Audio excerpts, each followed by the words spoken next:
Hello everyone.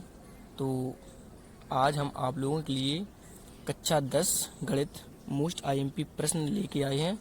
और ये जो प्रश्न है ये आपके एग्ज़ाम में 1 नंबर का आता है। ठीक है, 1 नंबर का पूछा जाएगा और बेहद ही मोस्ट इम्पॉर्टेंट प्रश्न है। तो चलिए इसे देख लेते हैं और सॉल्व कर लेते हैं। तो इसमें लिखा हुआ है, यदि 6 मीटर ऊंचा एक खंभा जमीन पर 2√3 मीटर लंबी छाया डालता है। तो इसमें लिखा हुआ है, यदि 6 मीटर ऊंचा एक खंभा, कहने का मतलब है कि एक खंभा हमें बनाना है जिसकी हम ऊंचाई कर देंगे कितनी, 6 मीटर। ठीक है, और आगे लिखा हुआ है, यदि 6 मीटर ऊंचा एक खंभा जमीन पर 2√3 मीटर लंबी छाया डालता है। तो सीधी बात है कि जब कोई खंभा हम खड़ा करेंगे तो जो उसकी छाया होगी सूर्य के कारण, तो वो जमीन पर ही होगी। ठीक है, कहाँ होगी, तो आप कहेंगे जमीन पर। तो चलिए बना लेते हैं चित्र। तो हमने मान लिया है कि ये कोई हमारा एक खंभा है। ठीक है, और जिसकी ऊंचाई ये बता रहे हैं कितनी, 6 मीटर। तो ऊंचाई 6 मीटर दी गई है हमें, और अब इसकी जो छाया होगी वो ज़मीन पर इस प्रकार से आपको बना देनी है। तो ये इसकी हमारी छाया बन जाएगी। ठीक है, और जो छाया की लंबाई है वो कितनी दी गई है, यानी कि ये छाया है 2√3 मीटर, 2√3 और मीटर। ठीक है, तो हमसे ये पूछ रहे हैं कि सूर्य, मान लीजिए यहीं कहीं सूर्य होगा हमारा, समझने के लिए मान लीजिए यहीं कहीं पर क्या होगा, हमारा सूर्य होगा। तो इस सूर्य के कारण ये जो खंभा है इसकी छाया हमें ये दी गई है, यानी कि ये खंभा हमारा जो है 6 मीटर, इसकी छाया की लंबाई जो दी गई है हमें वो 2√3 मीटर दी गई है। ठीक है, तो ये पूछ रहे हैं कि उन्नयन सूर्य को, तो इसका उन्नयन कोण कितना होगा, ये कह रहे हैं हमसे। तो चलिए इसे हम मिला देते हैं। तो आपको इस प्रकार से इसे मिला देना है, और हमसे ये कोण जो है थीटा हमसे ये पूछा गया है। ठीक है, तो आप लोग जानते ही हैं कि कोण के सामने की भुजा हमारी क्या कहलाती है, लंब। तो अगर हम इसे नाम दे दें ए, बी और सी, तो कोण कोण यानी कि थीटा है, और 90 अंश यहाँ पे हमारा बनेगा। 90 अंश के सामने भुजा ये हमेशा क्या हो जाती है, तो आप कहेंगे ये कर्ण हो जाती है।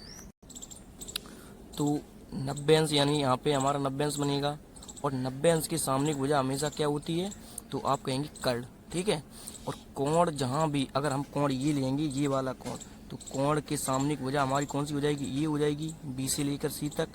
लेकिन कोण हमें यहाँ, क्योंकि उन्नयन कोण हमें बताना है, तो कोण हमने ये लिया हुआ है। तो कोण के सामने की भुजा कौन सी हो जाएगी, ये। तो कोण के सामने की भुजा हमेशा होती है लंब, और ये कर्ण हो गया, ये लंब हो गया। तो बची हुई भुजा अपने आप क्या हो जाएगी, तो आप कहेंगे आधार हो जाएगी। बची हुई भुजा हमारी क्या हो जाएगी, तो वो हो जाएगी हमारी आधार। ठीक है, तो अब हमें ये थीटा का मान बताना है। ठीक है, तो हम थीटा का मान कैसे बताएंगे, तो यदि हम देखें कि हमें लंब पता है और आधार पता है। क्या पता है, लंब का मान हमें पता है और आधार का मान पता है। तो लंब और आधार में हम रिलेशन देखेंगे, यानी कि संबंध किसका है। तो आप कहेंगे लंब और आधार ये तो टेन में आता है, क्योंकि हम जानते हैं टेन थीटा बराबर जो हमारा होता है, टेन थीटा बराबर क्या होता है, लंब बटे आधार। तो लंब और आधार टेन में आता है, या आप इसका उल्टा कॉट भी ले सकते हैं। क्या ले सकते हैं, कॉट। और कॉट थीटा बराबर जो हमारा हो जाएगा, क्योंकि टेन थीटा और कॉट थीटा जो होते हैं वो एक दूसरे के उल्टे होते हैं। तो टेन थीटा बराबर लंब बटे आधार है, तो कॉट थीटा बराबर क्या हो जाएगा, तो आप कहेंगे आधार बटे लंब। तो हम इसमें आप टेन भी ले सकते हैं या कॉट भी ले सकते हैं। ठीक है, कुछ भी ले सकते हैं।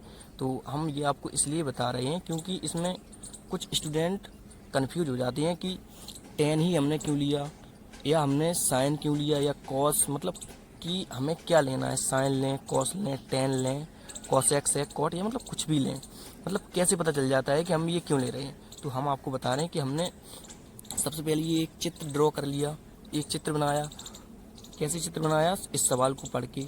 तो जैसे हमने चित्र बनाया तो हमने इसमें फिर ये देखा कि हमें क्या दिया गया है। तो हमने देखा कि हमें लंब का मान पता है और आधार का मान पता है।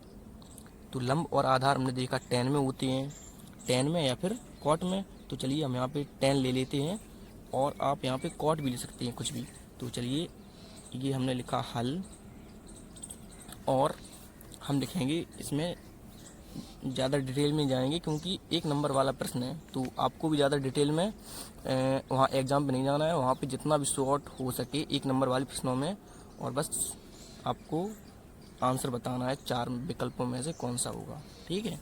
तो चलिए लंब और आधार टेन, तो लिखेंगे टेन, और एंगल हमने ये यानी कि ये वाला कोण जो है थीटा माना हुआ है, तो आपको लिखना है टेन और थीटा बराबर जो होता है वो होता है लंब बटे आधार। तो लंब बटे आधार। तो आगे देखें हम, टेन थीटा बराबर लंब, लंब का मान कितना दिया गया है, तो आप कहेंगे लंब हमारा ये है ए से लेकर बी तक, जो है कितना 6 मीटर। तो चलिए 6 लिख देते हैं। और आधार की बात करें वो है बी से लेकर सी तक, और वो दिया गया हमें 2√3। तो आगे यदि हम देखें तो टेन थीटा बराबर ये 2 से ये कैंसिल हो जाएगा, 2 3 6, और ऊपर हमारा 3 बच जाएगा, और बटे √3, ठीक है। और आगे देखें हम इसे, तो 3 को हम क्या लिख सकते हैं, तो हम 3 को √3 और गुणित √3 लिख सकते हैं, क्योंकि √3 का गुणा √3 में हो जाएगा, तो 1 3 इसमें बाहर आ जाता है हमारा, ठीक है। तो इस प्रकार से हम किसे लिख सकते हैं, 3 को √3 गुणा √3 लिख सकते हैं, ठीक है। तो चलिए हम यहाँ पे लिख देते हैं, 3 की जगह पे क्या लिख सकते हैं, √3 और गुणा √3। तो टेन थीटा बराबर 3 की जगह आपको लिखना है √3 और गुणित √3, और बटे ज्यों का त्यों, और ये √3 हम ज्यों का त्यों लिख देंगे, ठीक है। तो इसके आगे अगर हम देखें तो इसके आगे 1 √3 से 1 √3 कैंसिल हो जाएगा।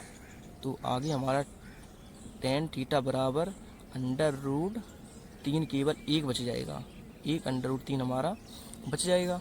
तो अब हमें ये देखना है कि टेन थीटा बराबर ये √3, क्योंकि यहाँ 10 है, तो √3 10 में कितने अंश का मान होता है, मतलब कितने डिग्री का मान होता है। तो आप कहेंगे वो होता है हमारा 10 60 अंश का। तो यदि आपको टेबल याद है तो आप बता देंगे तुरंत। तो √3 10 में कितने का मान होता है, तो आप कहेंगे 10 60। तो अब एक 10 से ये एक 10, यानी कि ये 10 से ये 10 हट जाएगा, तो थीटा बराबर हमारा आ जाएगा 60 अंश। समझ गए होंगे आप, एक 10 से एक 10 हट जाएगा तो हमारा थीटा बराबर कितना आ जाएगा, 60 अंश। तो यही हमारा आंसर हो जाएगा। तो चलिए विकल्प देख लेते हैं, इसमें कौन सा हमें विकल्प हमारा हो जाएगा। तो 60 अंश पहले विकल्प में दिया गया है, तो ये वाला विकल्प हमारा सही हो जाएगा। तो ऐसे ही और प्रश्न को देखने के लिए हमें कमेंट कीजिए, और यदि आपको समझ में आ गया है तो भी हमें बता दीजिए कमेंट करके कि सर हमें समझ में आ गया है। तो इसी के आगे अब हम आपके लिए आगे और मोस्ट IMP प्रश्न लेके आएंगे। Thank you.